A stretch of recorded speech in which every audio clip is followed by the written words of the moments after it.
This person lost 2 crore rupees in no time. Reddit में एक user ने ये पोस्ट किया, 30 साल की एज, रेप्यूटेड फर्म में जॉब, महीने का टेक होम लगभग 3 लाख रुपए, लेकिन ऑप्शन ट्रेडिंग में 2 करोड़ रुपए से ज्यादा का लॉस, 75 से 80 लाख का अनसिक्योर्ड डेट, कई सारे क्रेडिट कार्ड लोन्स और फैमिली के एसेट्स प्लेज्ड। ऐसी सिचुएशन ने इस रेडिट यूजर को अब सीरियसली डिफॉल्ट करने के सोच में डाल दिया है। दोस्तों, ये कोई बनाई हुई कहानी नहीं, एक रियलिटी है जो आपके और मेरे जैसे ही एक इंसान ने फेस करके रेडिट पर पोस्ट किया।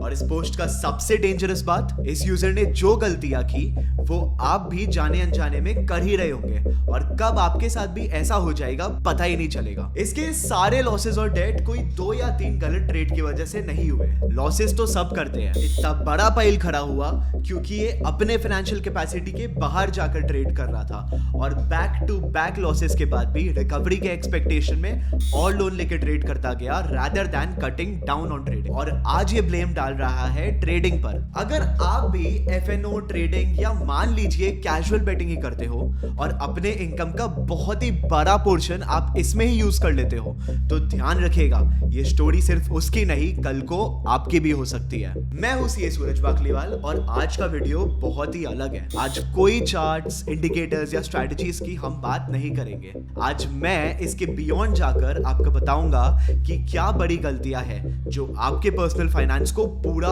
खत्म कर सकती है और कैसे आपको इन गलतियों को अवॉइड करके चलना है। अभी के लिए चलिए शुरू करते हैं सबसे बड़े ब्लंडर से, जब आप ट्रेडिंग अपने फाइनेंशियल कैपेसिटी के बाहर जाके कर रहे हो। एक बार इस रेडिट यूजर का पोस्ट वापस देखो।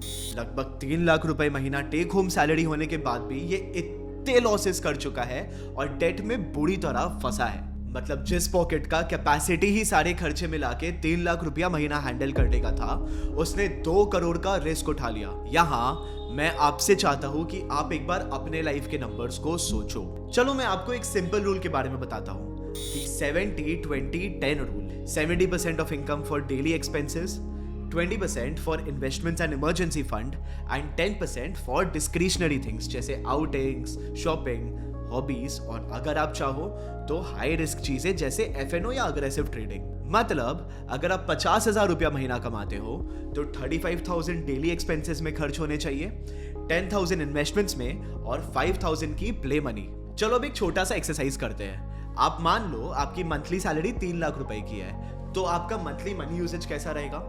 अभी रूल के अकॉर्डिंग मत सोचना, आप अपने मन से ही डिसाइड कर लो।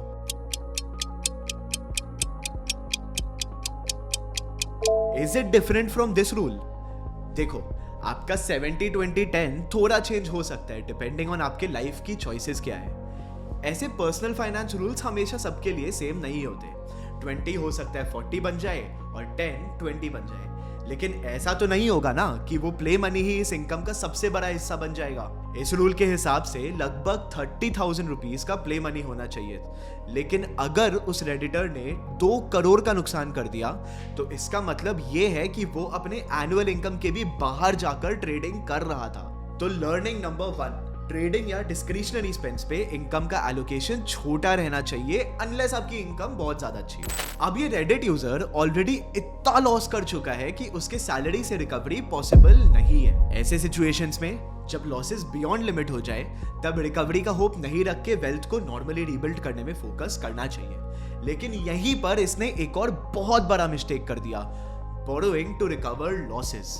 आप देखो, इसके पोस्ट में एक लाइन है जो बहुत सीरियस है। To plug losses and keep things afloat I kept borrowing. पहले पर्सनल लोन, फिर ओवरड्राफ्ट, फिर एनबीएफसी लोन्स, फिर मल्टीपल क्रेडिट कार्ड्स, फिर हैंड लोन। ट्रेडिंग में लॉस हुआ, कहीं और भी हो सकता था, लेकिन उस लॉस को कवर करने के चक्कर में पूरी प्रॉब्लम इतने बड़े डेट में कन्वर्ट हो गई। अगर आपने कभी भी कोई बड़े लॉस के बाद ये सोचा है कि थोड़ा लोन ले लेते हैं, कैपिटल बढ़ने से रिकवरी इजी हो जाएगा, तो उसके साथ ये भी सोचो कि वो लोन का पैसा रीपे भी करना होगा, वो भी इंटरेस्ट के साथ। इस सोच को ही एक वार्निंग की तरह ले लेना, क्योंकि एग्जैक्टली यही से इस रेडिट यूजर की भी कहानी शुरू हुई थी। यहीं पर आता है द 40% ईएमआई रूल। इसके अकॉर्डिंग आपके सारे ईएमआईज मिला के आइडियली 30-35% टेक होम से नीचे होने चाहिए। 40% के ऊपर आपको केयरफुल हो जाना है और 50% के ऊपर तो जाना ही नहीं है। इस रेडिट वाले केस में इतने सारे लोन्स और डेट्स के बाद ये यूजर खुद ही लिख रहा है कि EMIs plus interest are so high that even with my salary, there's no realistic way to service everything without living in constant panic. तो यहाँ से आप दो बहुत इंपॉर्टेंट लेसन्स ले लो. Lesson number 2, no trading on loans. And lesson number 3, अगर EMI 40% of salary को क्रॉस कर दे, then stop taking new debt. और अगर फिर भी आप डेट लेते जाओगे तो आप एक स्टेप और आगे बढ़ जाओगे इस यूजर के डायरेक्शन में और कर दोगे तीसरा मिस्टेक, लोन लेना टू रीपे अदर लोन्स. इस पोस्ट में भी वही हुआ. दोस्तों, ऐसा करने से दो बहुत सीरियस चीजें होती है. पहला, इंटरेस्ट का कंपाउंडिंग स्टार्ट हो जाता है और दूसरा, आपका मेंटल बैंडविड्थ EMIs गिनते गिनते पूरा खत्म हो जाएगा. यहाँ एक और मेजर पर्सनल फाइनेंस लेसन है. जब भी आप पैसे लोन पे ले रहे हो बस दूसरे लेंडर को पे करने के लिए, वो सिग्नल होता है कि आपको इमीडिएटली स्टॉप करके प्रोफेशनल हेल्प लेना चाहिए. डेट को कंसोलिडेट करके सिंप्लीफाई करना हमेशा बेटर रहता है इंस्टेड ऑफ 6 to 7 अलग अलग जगह हाई इंटरेस्ट पे डेट चलाना. अब आपको एक बात बताता हूँ, एक पॉइंट के बाद इंस्टीट्यूशंस डेट देना बंद कर देते हैं और इस टाइम आपके EMIs भी इतने ज़्यादा हो जाते हैं कि सस्टेन करने के लिए आपको एसेट्स प्लेज करके पैसे लेने पड़ते हैं. अपने खुद के एसेट्स तो प्लेज किए हुए फिर भी समझ आता है, लेकिन इस रेडिट यूज़र ने तो और गलतियाँ की. कोई मीनिंगफुल एसेट या इमरजेंसी फंड बिल्ड नहीं किया और एसेट्स ना होने पर फैमिली के एसेट्स को ट्रेडिंग के लिए प्लेज कर दिया. ये बहुत ही बड़ा मिस्टेक है. अगर 30 की एज तक आपके पास 6 to 12 मंथ्स का इमरजेंसी फंड, बेसिक इन्वेस्टमेंट्स या कोई मीनिंगफुल एसेट बिल्ड नहीं हुआ है तो हाई इनकम भी फ्रेजाइल है. याद है हमने पहले 70-20-10 वाला रूल डिस्कस किया था. मान लो अगर ये 20% के आसपास ही हर महीने इन्वेस्ट करते रहता, लगभग हर 5 महीने में ये 1 महीने की सैलरी जितने फंड सेव कर लेता. अब अगर इसमें इंडेक्स जितने रिटर्न्स भी मिलते हैं तो 4-4.5 साल में 1 साल का रनवे सेव हो जाता है. तो नेक्स्ट बड़ी लर्निंग है building an emergency fund of at least 6 months. इससे वो शायद लॉसेस के बाद रुक जाता. अब ऐसा नहीं करने की वजह से उसे प्लेज करना पड़ा उसके बहन का गोल्ड. यहाँ जो पर्सनल फाइनेंस मिस्टेक हुआ है वो सिर्फ अमाउंट का नहीं है, बाउंड्री का भी है. ट्रेडिंग का रिस्क सिर्फ आपके पर्सनल कैपिटल तक ही लिमिटेड रहना चाहिए.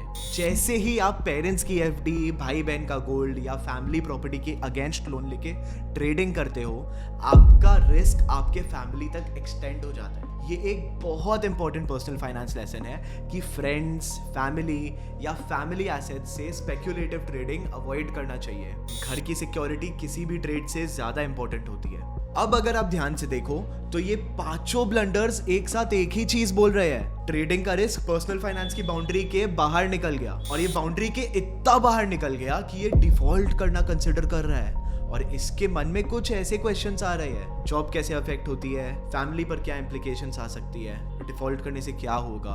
अब आपको भी सेम ही क्वेश्चंस आ रहे होंगे ना. चलो मैं आपको बताता हूँ डिफॉल्ट करने के 4 मेजर इम्पैक्ट्स क्या हो सकते हैं. सबसे पहला मेजर इम्पैक्ट आता है आपके क्रेडिट प्रोफाइल पर. जब आप EMIs मिस करते हो, लेंडर्स हर डिफॉल्ट क्रेडिट एजेंसीज को रिपोर्ट करते हैं, जिससे आपका सिबिल स्कोर शार्पली गिर सकता है. इसके कारण आगे जाके होम लोन, कार लोन या नया क्रेडिट कार्ड लेना या तो बहुत मुश्किल हो जाता है या एक्सट्रीमली हाई इंटरेस्ट रेट्स पर मिलते हैं. दूसरा मेजर इम्पैक्ट है लीगल. लेंडर्स आपके अगेंस्ट सिविल सूट फाइल कर सकते हैं और अगर 20 लाख से ज्यादा का अमाउंट हो तो वो डेट रिकवरी ट्राइब्यूनल भी जा सकते हैं. अगर आपका लोन सिक्योर्ड है तो उसका अंडरलाइंग एसेट सीज हो सकता है. अनसिक्योर्ड के केस में सैलरी गार्निशिंग या अटैचमेंट जैसी चीज़ों का भी कोर्ट ऑर्डर पॉसिबल है.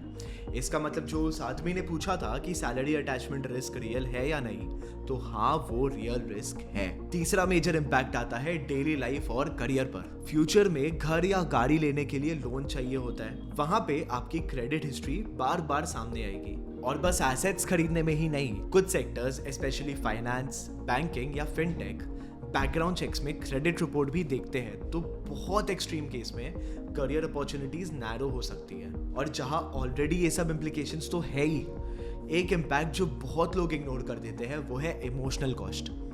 कॉन्स्टेंट कॉल्स, फैमिली को इन्वॉल्व करने की attempts, guilt that you've put parents, spouse, siblings in stress, anxiety, sleep issues, social withdrawal and even dark thoughts.